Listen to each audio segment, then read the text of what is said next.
Good evening and welcome back to Friday Night Mics. I'm Ryan Osborne, joined by Hector Banduro. Friday Night Mics is a show on sports that covers the off topics, so not necessarily what is the most mainstream and thought about at the current moment, but yet still some stuff that's controversial and in the news. And Hector, as of recently, well, I guess you could take it back for the last 10 years. Social media has become a giant player in the world of sports. Whether it be teams having Twitter accounts, whether it be players having Instagram accounts, Snapchat accounts, all that type of stuff, fans getting involved as well. Social media has become its own industry in the world of sports. However, the question here is whether or not social media is beneficial to the world of sports because as of recently, we're getting a lot more players and teams and coaches and fans who are causing controversy with either their, we'll say, comments on games, comments on other players, or just comments about culture in general. So the topic today is social media even beneficial to the entire sports world? So I'll toss it to you, Hector. When you look at social media and its impact that it's had over the last 10 years to the world of sports, do you see it as beneficial? Well, let's focus on the topic right now. Social media on its own, that's a double-edged sword. As soon as social media came out, it just but it opened a world that no one knew about. It made connections to athletes, to actors. It made fans feel closer to them, made them feel a part of their lives. So bringing social media onto sports has been it has been beneficial to sports, but it also has been some sort of a downfall to it as well. It's affected them in a way where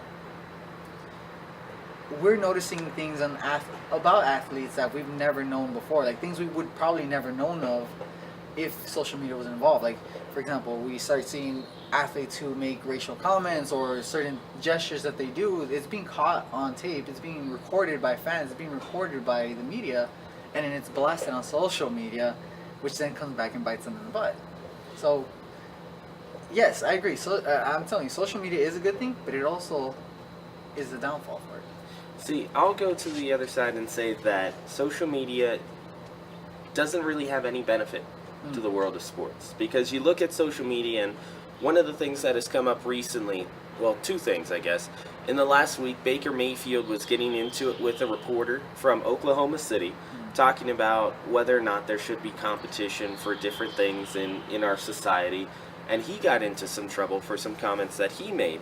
In addition to a few weeks prior, where the NFL draft was held, and Nick Bosa, who was projected to be one of the top 3 picks in the NFL draft out of Ohio State, got into trouble not because of anything he posted, but because something he liked on Instagram while he was in high school, where some of his high school friends made some racist comments. They made some racial comments, put some racist hashtags in their posts, and had some things in their posts that weren't up to date with the current culture. So Nick Bosa got in trouble for liking those things about 4 or 5 years ago. So that's one of the controversial things, or two of the controversial things that have happened recently. And it's because of those instances where you have players who get into it with fans, or players who have that different history that you can dredge up. And the fact that fans are able to look at social media and almost condemn different players according to what they've done in recent memory, I think that social media detracts from the world of sports because it doesn't focus everybody on the sport itself. It focuses everybody on what the players and what the teams are doing wrong. See, and that's what I'm talking about, social media being a double-edged sword. When you focus just on the negative parts of it, social media does not benefit sports whatsoever. It doesn't benefit the athlete, for example, I don't agree on something an athlete liked 5-6 years ago on social media. They have it come back and harm his career or harm the decision they make on either getting him for a team. But yeah, unfortunately, that's the way it is. Social media, whatever you do on there, whatever you do on the internet, period, comes back and it's gonna affect you one way or another in life, and that's social media.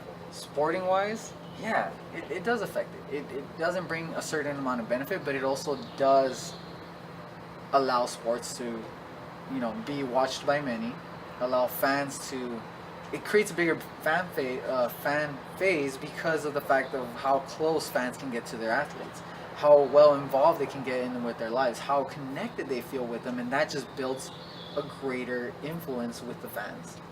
Well, and I mean, you mentioned that, and to your point, to your point, yes, it does bring fans closer. It does bring teams closer because now you're seeing a lot more fans and teams and players who are interacting.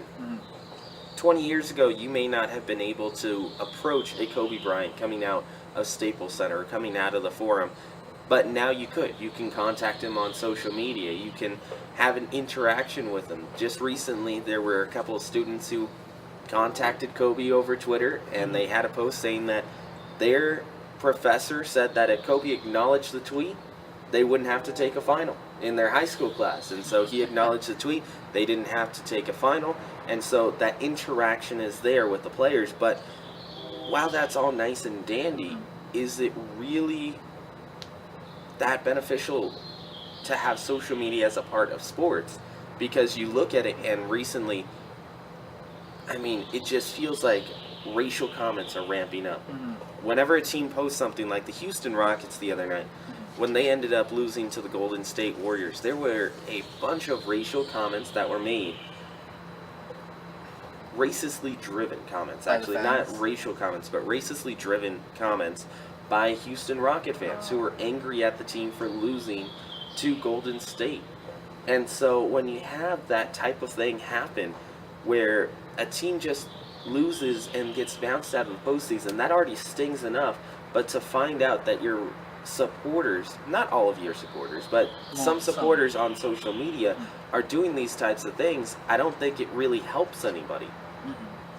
I agree with you, because even going back to NFL, when the Rams faced the New Orleans Saints, that tackle that happened, that everybody call. Exactly, the no call. Saints fans were going crazy on social media. They were just bombing social media, talking about the Rams, talking about the players. Just they themselves went on to say that they weren't going to watch, the Super Bowl, and they didn't. A lot of fans did not watch the Super Bowl, and this was all because of social media. It drove this big movement that it affected the sport. I mean, it affected it too. I mean, it wasn't that much of a big effect that you saw, but I mean, it did, make a little dent. And that's because of social media. And I agree with you. Yeah, that is not a benefit. That's not a benefit when you have all these negative comments, all these fans just going on there and just creating this negativity. It doesn't really benefit the sport in any way, shape, or form. But the way I see social media benefiting it is when like I said, it connects the fans. That's one. But it also allows people, not just the fans, but like players, be able to connect with other players, not in a negative way, but in a positive way. Acknowledge themselves, like, hey, acknowledge one another for doing well, or just being able to show the world and show their fans that, hey, we're all human beings. They can create a movement that will benefit them. So, for example, all that negativity that happened, you get one player. Who was the team again that lost? Houston Rockets. Rockets. You get one of their players to go on social media and just tell the fans, like, hey, you know what? Let's acknowledge they did a good job. They played a good game. Let's not be so negative about it. That one player can cause a movement where it changes the fans' state of mind, and they're like, okay, you know what? You're right. And then all this positive stuff starts happening. It would help and it would benefit that way to create a positive movement instead of a negative. Right, but when you talk about player-to-player interaction, looking at the NBA, for example, you take the NBA and you go to recent off seasons where, just this last off season, LeBron James is a heavy user of social media. He uses his Twitter to comment on things. He uses his Instagram to show what his everyday life looks like. He uses Facebook as well. However, LeBron was using Twitter, was using Instagram to connect with other players that he would possibly want to help and join his team after this season. So he was doing it during the off season. He was doing it last August, which that is a breach of contract rules with the NBA, Yeah, he's poaching. in which he's poaching. He's looking at other teams while those players, or he's looking at other players while those players are still with other teams. Most notably Anthony Davis. He was trying to recruit Anthony Davis to come to the Lakers, and it was still in the middle of the season. So that's an encroachment of another player's contract, of another player's loyalties. So even when you have that player-to-player player-to-player contact, it's still not a benefit, because if you are talking to a player, and let's say it's not like LeBron where he was actually actively recruiting, but let's say you, as a player, have an honest interest of trying to connect with another person. You're trying to connect with this other superstar in the NBA. Well, couldn't you do it over a text? Couldn't you do it over a call or an email? Why do you have to use social media?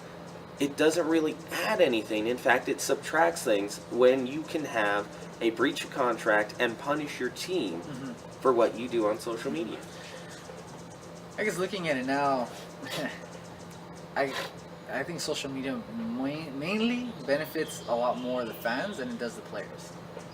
Just because of the examples you just brought up, I mean, I didn't know about that, the whole LeBron doing that stuff, and I agree with you. Yeah, he should have, instead of doing it live and posting all over social media that he's trying to poach these players, because that's what it is. It does affect them, and it does create this breach of contract. And I mean, I don't know why, if the NBA has done anything about it, because technically they can. But those type of things, that's what I'm talking about, is where social media affects a player, but where it benefits. Like I said, it benefits in a positive way. I'm talking on the fan side, because me being a fan, I follow athletes on social media. So first athlete I started following was David Beckham. He never once had an Instagram. He probably did have a couple social medias, but as soon as he got his Instagram, he was just posting left and right. And to me as a fan, I found that I found that amazing. I found that I was able to connect with him in a personal level without really knowing him. I was able to know his life and feel like I was part of it through his social media. And to a sports fan, being able to follow athletes like that through social media is a benefit to us. And not necessarily just because we can follow them, but it also updates us. Whether, say, for example, we're out at a party or something, we're not watching the sport, we go on social media like, okay, what's going on? Let me see.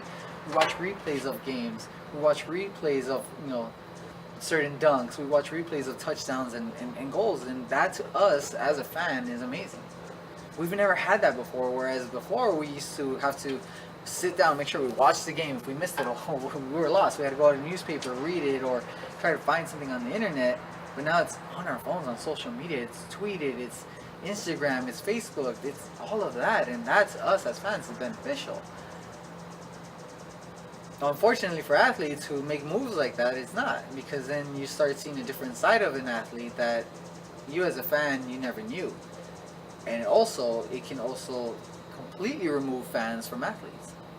Well, and you talk about social media as almost a replay factor. I mean, where it really shows where social media isn't beneficial at all to sports is you go back to 2 years ago in the World Series, 2017 World Series, the Astros and the Dodgers.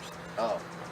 Yulieski Gurriel, first baseman for the Houston Astros, faces Yu Darvish and homers off of Yu Darvish. He gets back into the dugout and decides to put his eyes more like a person of Asian descent, and he starts making fun of Yu Darvish inside of the Astros dugout.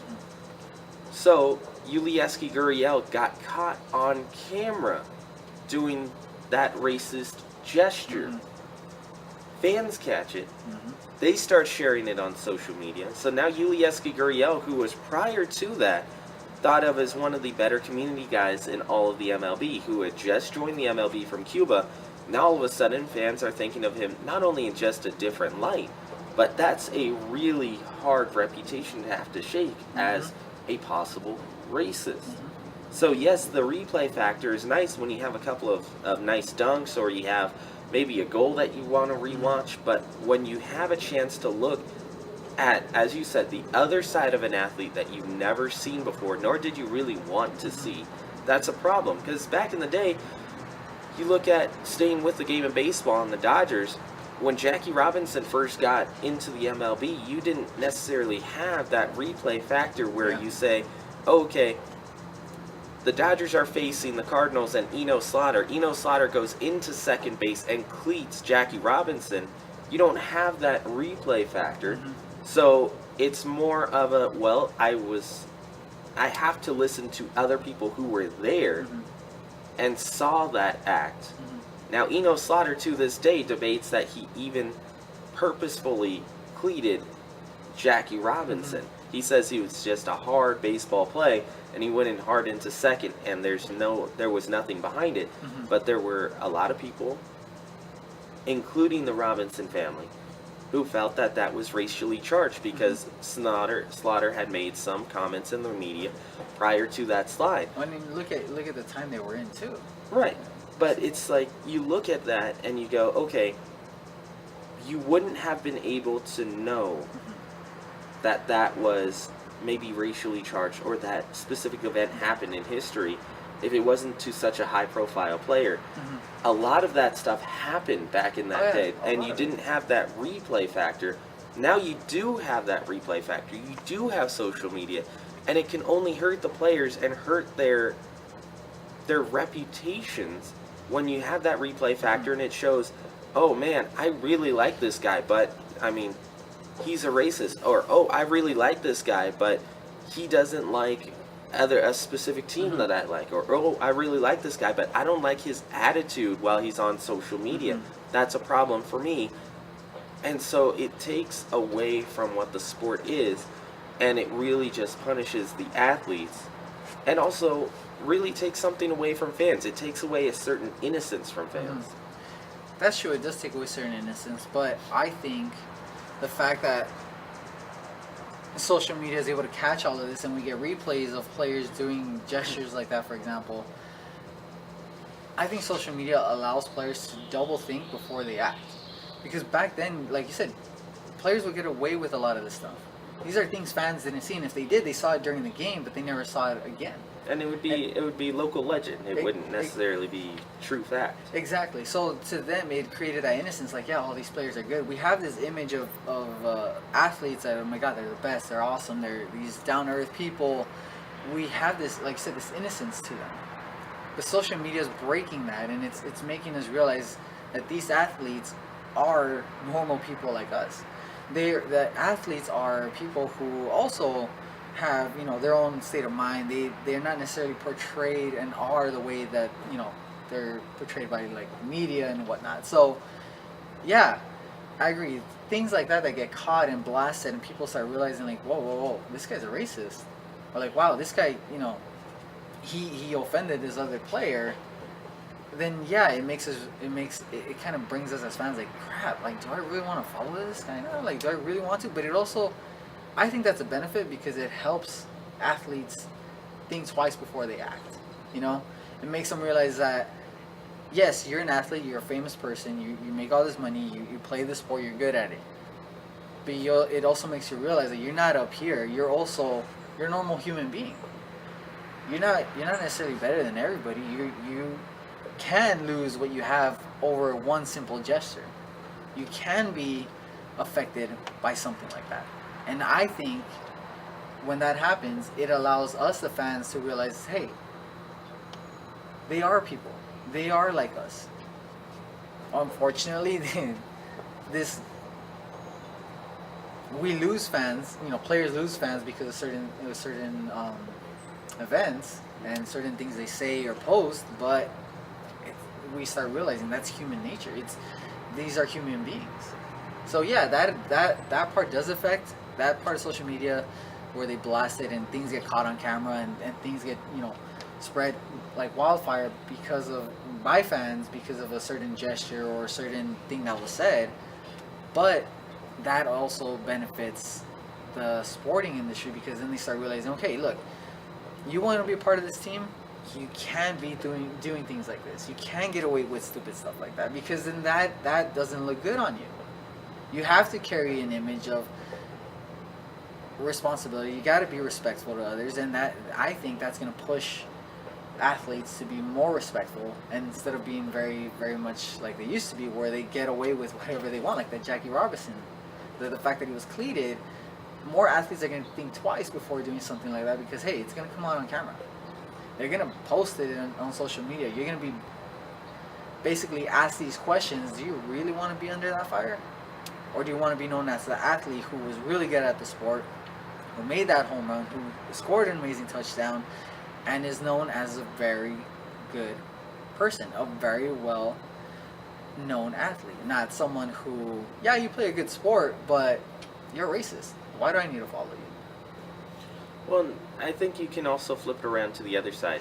You've been talking a lot about what the fans think and how they're able to interact with players and how they're able to now follow players at a whole different level.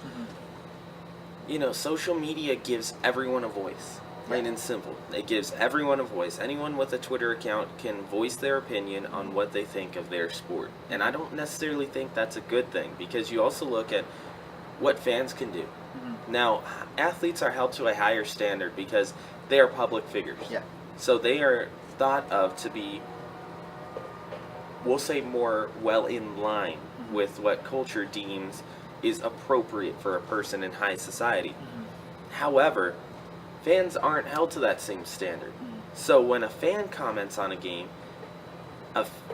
you know, it's not necessarily going to be the most clean-cut opinion. It's going to be a lot of, whether it be racially charged opinion or maybe without fact opinion, or it could be completely spot on. Someone knows their sport, they know what they're talking about, and they post a comment or they post a reply or they post their tweet, but all of it melts down into fans having this voice that they didn't have before. It used to be that you just listen to your drive time sports talk show, you listen to the guys on the actual games calling play-by-play, calling color commentary.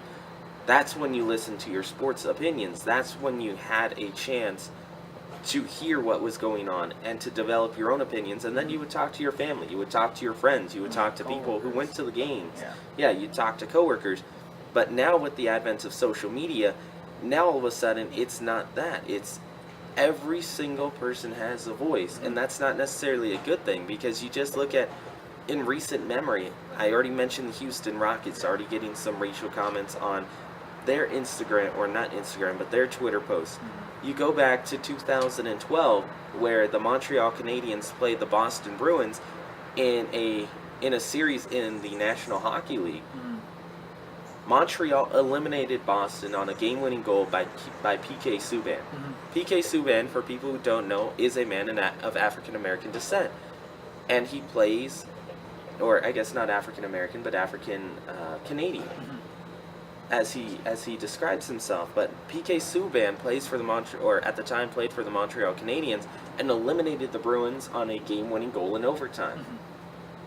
There was an unprecedented amount of racist and racially charged comments from the opposite team's fans, from the Boston Bruin fans. And that's the thing, it doesn't just stop there. In this last World Series, when the Dodgers came back and won that, 18-inning game on that walk-off home run by Max Muncy, again, those Boston fans, this time Boston Red Sox fans, were making comments towards the Dodgers' Kenley Jansen, and they were making comments towards Yasiel Puig, and they were making comments to Yasmani Grandal that were just unheard of, and they weren't. You never want to hear something like that. You never want to read something like that that is posted towards another human being. As you said, those athletes, they are human beings. They are simply human beings. And you don't want to see that kind of stuff directed towards anyone. But yet, because of the advent of social media, because social media is so prevalent in our society now all of a sudden, those Boston fans, and I'm not saying all Boston fans, but those specifically, you go to the Chicago Blackhawks as well, Devontae Smith-Pelly, another guy who goes into the penalty box, and Blackhawk fans immediately around the penalty box start chanting, "Go back to basketball. Go back to basketball." And that's messed up. No one should have to hear that. And yes, that happens at a game, but do you think that it would have happened if it is 10 years back, where the National Hockey League had made such great strides to get rid of racism in the game of hockey. From 1995 to 2008, they had an actual program in the National Hockey League dealing with racism in the league, and they had pretty much gotten rid of that. All of a sudden, with social media, all of that's back because you have the chance to sit behind anonymity. You basically, voice your opinion. And unfortunately, social media has allowed the fans to have that opinion, have their voice heard, and have, that privilege to just say whatever they want towards any sporting, to any athlete or any team. And like I said, it's a double-edged sword. Social media is a double-edged sword, and yes, that's the side of social media that no one wants to hear about and no one wants to see, and no one really wants to acknowledge because it is the bad side. It's just a dirty side of social media. But it has been around. It has, even before social media, that has been around. And yes, I agree. Taking racism out of every sport is something that should be done, because me myself as an athlete, I don't agree with that. I don't agree that you should be racist to anybody depending on the race or ethnicity. It doesn't matter. If they're a good athlete, they're a good athlete. Don't get butthurt if your team lost just because this athlete, scored the winning goal. But unfortunately, we can't change fans' minds, But with social media, what athletes could do, they can start a different type of movement. With all that negativity, they can fight back with positivity. So yes, these fans throw these racial comments, and like I said, it all boils down to athletes have a big influence on their fans. They do. They have a huge influence on fans. So what they can do to try to get that and change the way fans think is just in social media, come back with good comments. Come back and show them the benefits of social media in a good way. Show them how they appreciate other teams. And if it's a losing team, for example, the Dodgers, and who lost to Boston, I'm a Dodgers fan. I was a little upset because we lost. I was disappointed. I'm like, great, second World Series, we're out. I have at work some Boston fans. They came at me, making fun of me or whatnot, blah, blah, blah. Doesn't matter. Me as a fan, the way I carry myself is like, okay, you know what? Yeah, my team lost, but your team played a good game. And I appreciate that, good job, maybe next year.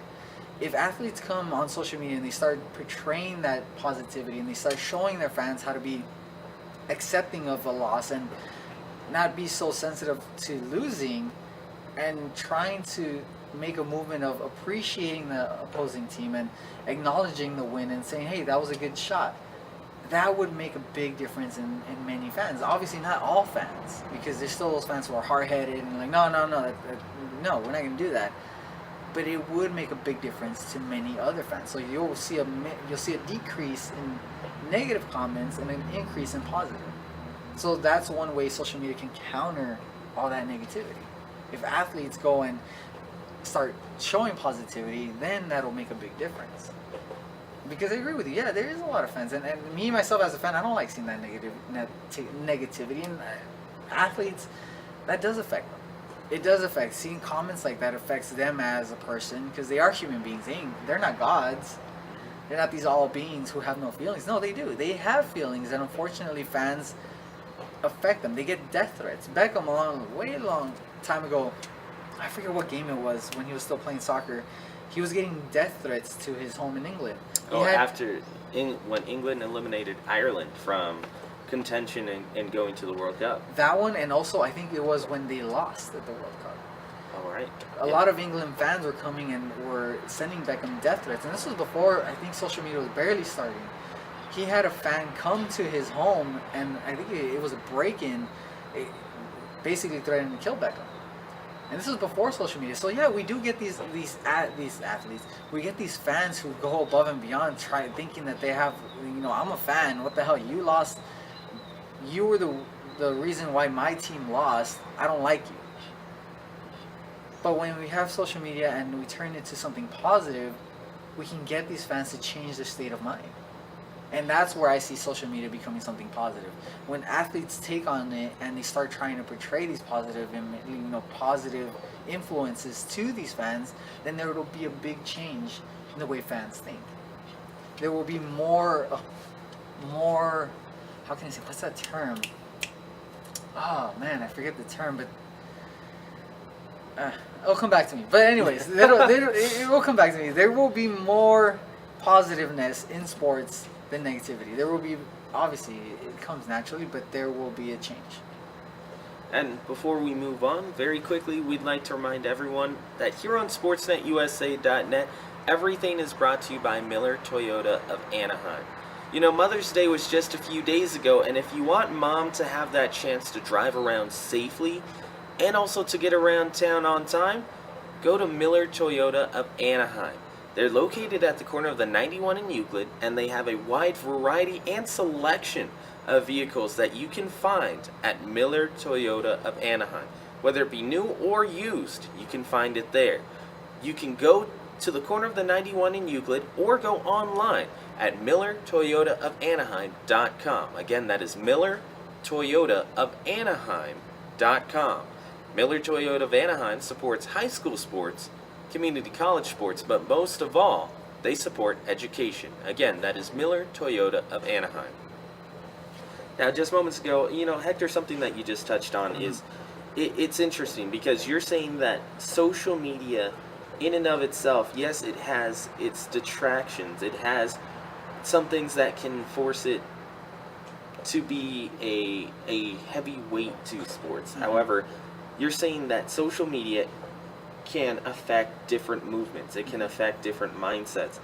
So you're saying that social media has the opportunity in our society to change the mindset of fans from going from, hey, I automatically hate whenever something is done wrong for my team, to, hey, you know, well, at least they tried their best. Hey, at least they had an opportunity to support or to represent my franchise that I support, or to represent the country that I support.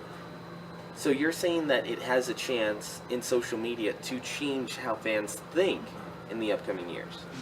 I agree. Yeah, and I just remember the term. It creates good sportsmanship. It shows good sportsmanship from the fans and from the athletes. Because, like I said, social media is a double-edged sword. And I'm repeating myself. It is a double-edged sword, but it has that power and potential to completely change the way fans think, completely change the way fans see the sport, and completely change the way they see these athletes. Because before social media, all we were going based off of was what happened in the news, which was a form of media, but it's different. It didn't have that full connection that we have now. And we'd see athletes as gods. We'd praise them, and then obviously if we see the opposing team, we didn't like the opposing team. Like, no, that's my enemy team, you know, it's a rivalry and whatnot. Yeah, there's still those rivalries, but now we see it as it's a friendly rivalry. They're trying to show fans that you have to have good sportsmanship in sports in order for this to continue, to make this movement greater. And I love that social media has the power to do that. The fact that athletes can connect with their fans and create this influential change is something that is empowering, and it's something that will influence a lot of people. I myself get influenced by the athletes that I follow. Like I said, David Beckham's my favorite soccer player. He's just one of the best soccer players to me personally as a fan, and the way he portrays the way he is as a husband, as a father, and as an athlete, to me that's something inspirational. To me that's something like, wow, I want to be like him. You know, and the more athletes do that, the more they show this positiveness, and the way they try to influence fans to change the way they think about the sport and to change the way they think about other athletes, it'll create a complete different change. We'll hopefully, it's a process. We'll hopefully see less racism in sports than we do now. So then I guess another question is, if players can affect the way that people think on social media, should players be forced to create social media accounts? Should it be written in their contracts that whenever you sign with a team, whenever you join a league, you have to be able to create a social media account, and to that effect have a certain amount of posts per month, have a certain amount of posts per day, reply to some fans? Should they have to write that into Their contracts and then force athletes to have that social media aspect? I don't think they should be forced.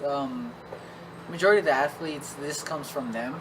It's just if they don't want to have a social media, if they don't want to have some form of connection with the fan, or I mean, just media in general, they don't have to. But the way society is going, the way it's developing now, it is everybody has a social media. Everybody is on there, and everybody has that connect. So yeah, I don't think they should be forced. But if an athlete wants to and they want to make a change, yeah, they should have a social media. So then you look at a guy like LeBron James, who heavily uses social media to extend his brand. Mm-hmm. When he signed up with Nike or re-upped his contract with Nike, it was a sense of, hey, yes, we want you to be our brand ambassador. Yes, we want you to have your own signature shoe, but we also want you to have a certain level of social media presence. Now, they didn't write it into his contract that he had to use social media, but they said we want social media presence so that way we can attract a brand new audience. Mm-hmm. When you look at a guy like LeBron James, and you mentioned, back in the day, these players were thought of as gods, Mm-hmm. plain and simple. You looked at a guy like a Kobe Bryant. You looked at a guy like a Wilt Chamberlain, Jordan. a Michael Jordan. You looked at a guy like a Jerry West, and as a kid or as a fan, you looked at them and said, wow, that is the pinnacle of the sport. Mm-hmm. That is an athlete in and of themselves. But now you look at a LeBron James and you say, oh, okay, he's posting stuff of him not wanting to go to the gym. He's posting stuff of him enjoying a pizza. Mm-hmm. He's posting stuff of him wishing that he could have a little bit more time to sleep. And so you're having this thought of, oh, okay, LeBron's not this god. LeBron is this just normal, everyday guy who is spectacular at a specific thing Mm-hmm. that I like to watch. So when you look at a guy like a LeBron James, do you think that that hurts or actually adds to a person of his level's reputation? The fact that he's on social media? The fact that he's on social media and people are thinking of him now as just a normal guy rather than a god that you look at and say, wow, there's no way that anyone else can touch it. I don't think it hurts them, just because, like I said, many people had these images of athletes as gods and like these high, powerful, just like, wow, these people are influenced. But I feel, like I said, it's a different form of connection. It allows us to see the reality of an athlete and make us feel like, wow, I'm just, a normal everyday guy who goes to work from 5 to 9, and I'm back home. I have all these stresses, all these decisions I have to make in life.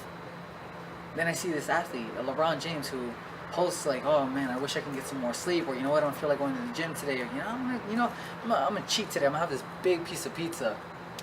And that's stuff we do as human beings. Like a person who's not a famous athlete, we do stuff like that.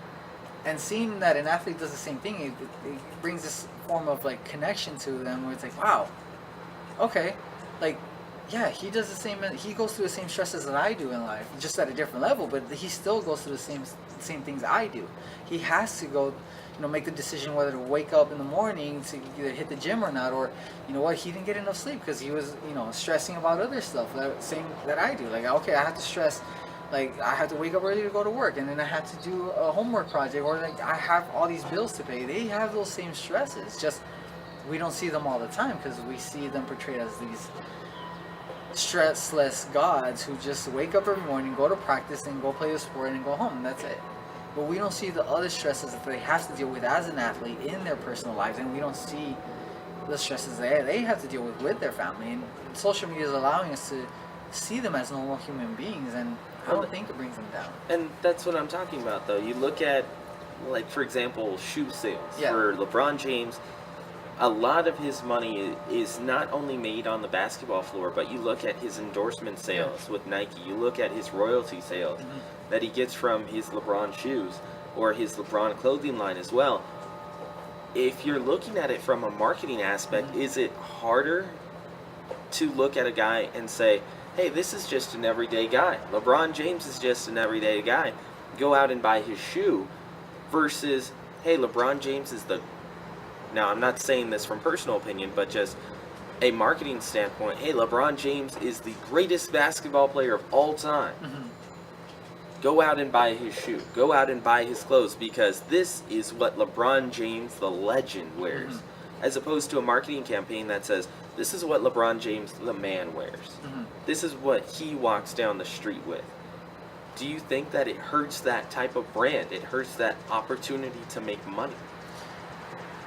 I don't think it does, because marketing has a way to influence fans and influence people to buy their products. And yes, athletes are a form of influence. So since they have a lot of following, they will influence people to buy that specific type of brand, to wear the specific type of clothes, because they do. They have that influential power.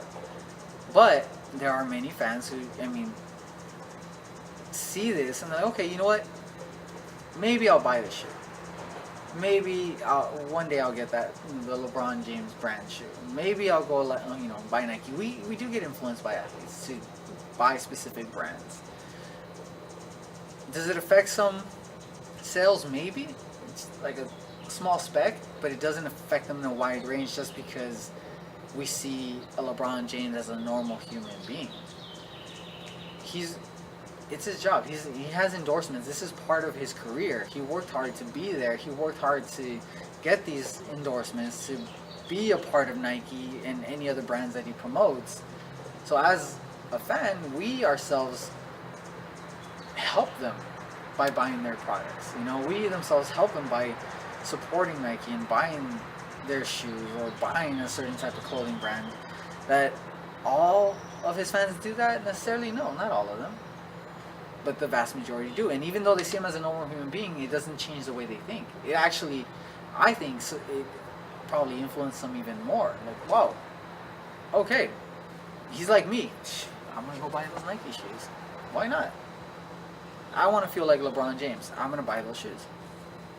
Well, I want to transition to another topic, Alright. and it actually kind of melds with what you were talking about earlier with David Beckham and playing for England and just the game of soccer and also a worldwide brand. Just a few weeks ago, or not a few weeks ago, a few days back, I'd say about a week or so at this point, a few days back, you had the Champions League semifinal.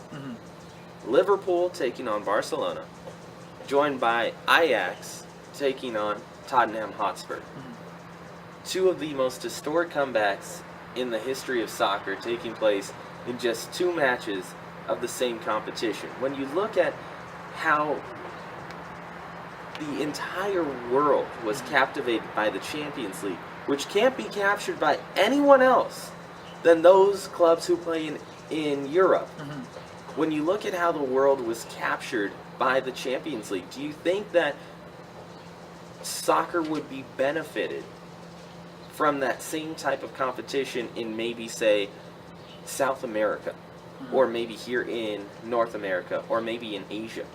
Do you think that the world would be benefited to have that gigantic level of club soccer tournament? In other parts of the world? That's a little difficult to answer, just because of, if you look at where the Champions League is. Look at the culture there. Look at the way of life there in that specific part of the world. Europe is different from South America. Is different from any other part of the world. You could the World Cup. The World Cup's played different. Every 4 years a different country gets it. And it's promoted, and stadiums are built, and it draws a crowd, and it brings fans, and it draws this movement of soccer. But when it's over, for some reason, it doesn't take off. It doesn't continue. So you look at 8 years ago, it was in South Africa. Or was it? Yeah, no, wow. That would be 9 years ago. 9 years ago. There you go. 2010. That was quick. Right? They promoted it so much, and it brought so much money to the country, and they built so many stadiums to have these games, but once it was over, it was over. It didn't necessarily bring that culture of soccer, and it didn't build it as much as everybody thought it would. The stadiums are empty. They spend so much money in building these big fancy stadiums to promote soccer, to have it known and to have it grow, but it didn't. It did nothing. And unfortunately, if the countries don't have the means to support the sport and create these clubs and really promote it the way it's promoted in England, the way it's starting to be promoted here in the United States, it's not going to grow. It's going to affect the country a lot more than it is going to benefit them. Now, when you mention that, I mean, you look at like those international competitions where, okay, you have the World Cup. On the European side, you have a European tournament. Yeah. Everyone in Europe has a chance to win their own European tournament, and it creates an automatic bid into the World Cup. Yeah.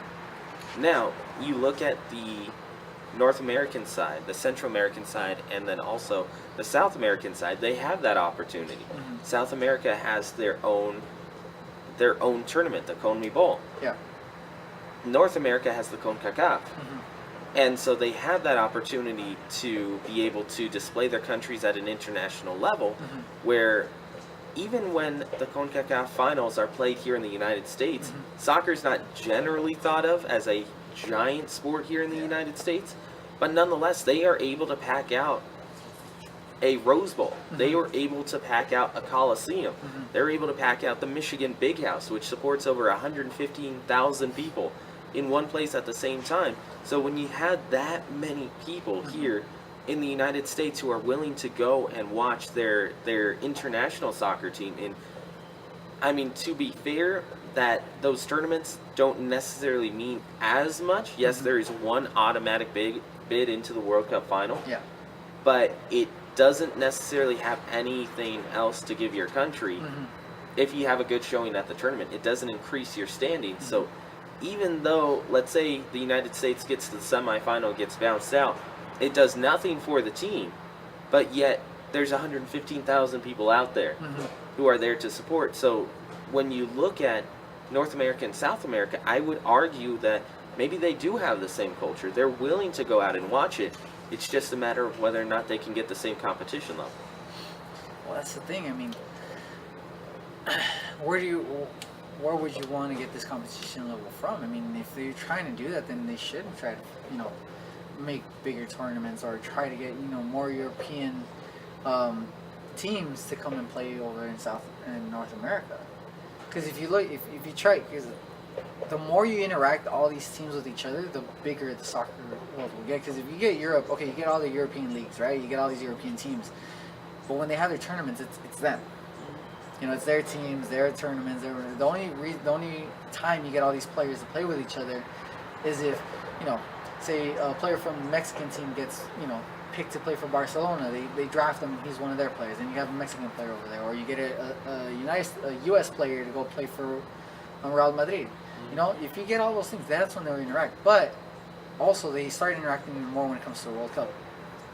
If we make the change of having all these different teams play for these different tournaments, I think the world of soccer would develop even more, and this big increase of, getting more competition and allowing other players to see these different styles of play by European soccer teams, and it's going to influence them to, pick up their coaching staff and pick up their technique and want to develop even more of a stronger, influence and build these different types of tournaments that will allow.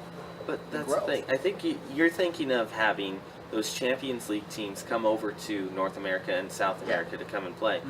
See, I'm arguing more for each one has their own tournament. So Europe has their own tournament. Okay. North America has their own tournament. South America has their own tournament. Asia has their own tournament. Oh, and Africa has their own tournament. Because you look at it and you go, okay, is there a competition in which the world's greatest clubs play each other? Yes. There's the FIFA Club World Cup, which happens 1 year after every World Cup. So that means we're going to have one coming up here in just a few months. But no one really pays attention to it. Nobody cares about it.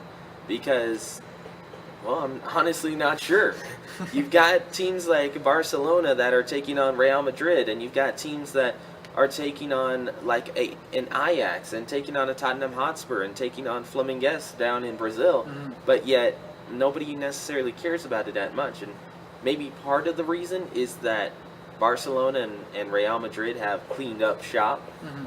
in the last four competitions that have been played, but I'm talking more of each continent gets its own club Tournament. opportunity, its own tournament opportunity. Mhm. That not necessarily turns into a world tournament, but just Just you having get your own champion. right. Like You your get own to have your own Champions League tournament. champion. Yeah. Well, they could. I mean, if they have the means for it, then I believe they should go for it. I don't know necessarily what's stopping them from doing that. I mean, the U.S. will have the MLS Cup. It's not as big as the Champions League, but I mean, we do have the MLS Cup. Or actually, excuse me, there is one in South America that Okay. I just thought of, where, but it doesn't include every country. Uh-huh. It's simply Brazil taking on the best clubs from Chile, Colombia, and Ecuador. But it doesn't include. It doesn't all of- include the entire doesn't. continent there. So, but back to what you were saying. Well, then in that case, I believe the MLS needs to do some changes. Then they should really acknowledge and look at all the different clubs that they have, all the different teams that they have in their own continent, in their own country, and try to build these tournaments and try to influence them to have this one big tournament. Brazil have a tournament, North America have a tournament, and South America. Well, Brazil is in South America, right? What am I talking about? But yeah, if the MLS does this and influences these countries to have these tournaments, yeah, if they have the means for it, go for it. I believe they should. That way, it's not just the Champions League we have, but then we have fans looking at these other tournaments that we've never heard of. Yeah, because I mean, it's like imagine a tournament where you have maybe right now Sporting Kansas City is really good in the MLS. The LA Galaxy are decent for the time being. LAFC is first place. LAFC is They're in doing first good. place. Imagine having an LAFC Club America final.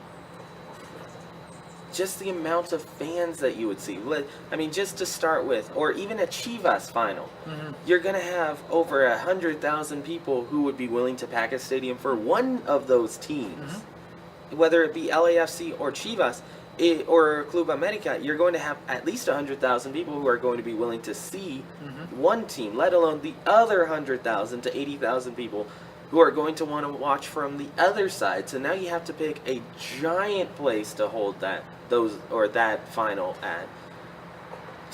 I just feel like it would be so much better, as you said, for the game of soccer to have that opportunity to display those clubs, to say, hey, we're taking the best MLS team and we're taking the best Mexican soccer team, the best Honduras club, we're taking the best Dominican Republic clubs, and we're putting them all together into a pool to see who would end up coming away with the win.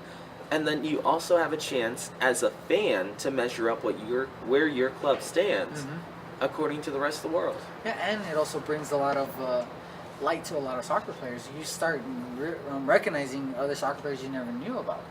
And I mean, if the MLS does this, you know how much money they'll make if they do something like this? And I guess that's what all this boils down Right. to. I mean, these are moves that they know they can make, but for some reason are not doing it. And if they make big moves like this, it will definitely allow soccer to grow in a big way that no one's expected it to grow. It'll open the eyes to many fans and many new fans. You know, it's a change.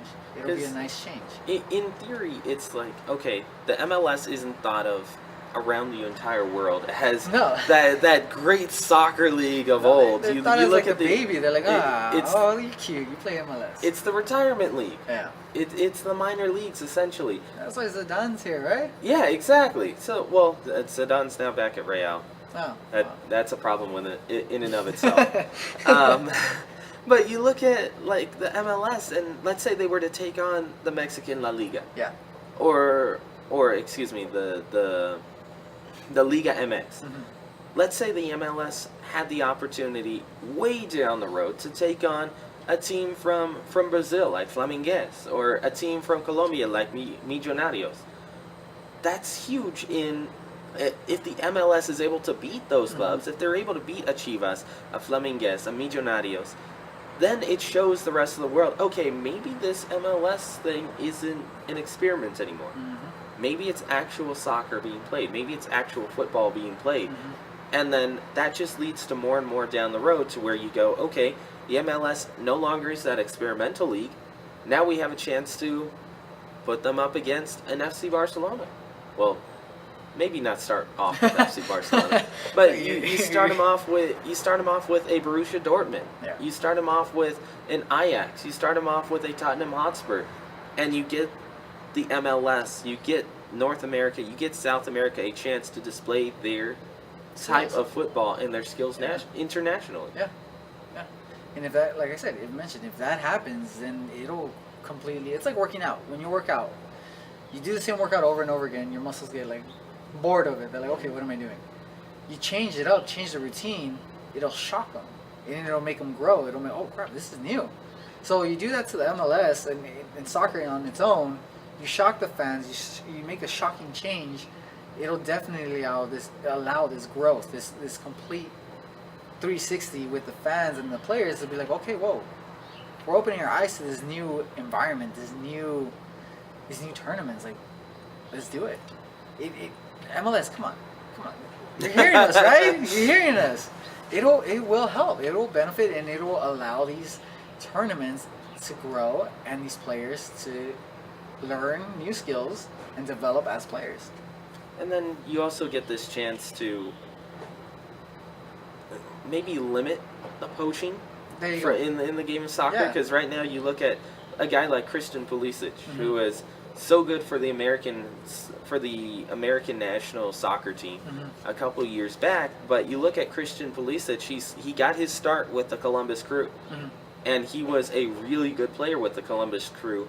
However, as soon as he got just a little bit of buzz, he got picked up by a European team, and that was the end of that. Yeah. So you don't see him come back. Exactly. You have no real stars over here in the United States because you don't have a chance to market them. Yeah, exactly. And then it doesn't allow other players to fully develop. You know, because then you have these players trying to develop themselves, trying to be picked up, because they all want to be picked up by the European League. Because you go to European League, you know you're a beast. You play for Europe, you're one hell of a soccer player.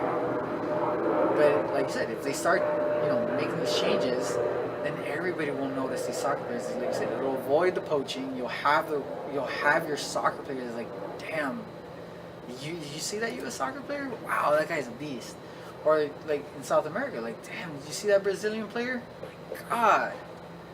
It won't be so focused on, oh, you see that European, the Champions League player, the one who plays for Brazil? I mean, the one who plays for Barcelona? Yeah. Like, you won't have those players be taken away. You'll actually have them playing for their country, for their leagues. Because it's like, you look at the MLS, and I mean, just for the LA Galaxy a few years back, everyone was looking and saying, hey, that Giassi Zardes guy, he's pretty good.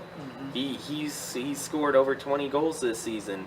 He led the LA Galaxy to another finals appearance, and then all of a sudden the buzz just quieted about him. Why? Because he had the opportunity to go to Europe and chose to stay with the MLS, and everybody around the rest of the world just decided, oh, if you're going to stay in the MLS, you must not have been that great to begin with. So the MLS has a chance to really market themselves. North America has a chance to market themselves. South America has a chance to market themselves, but they're just not doing it so far.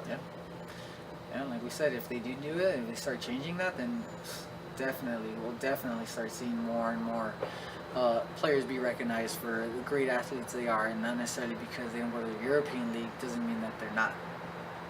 So, MLS, come on, pick it up, guys. This is good ideas right here. You hear this? Really good.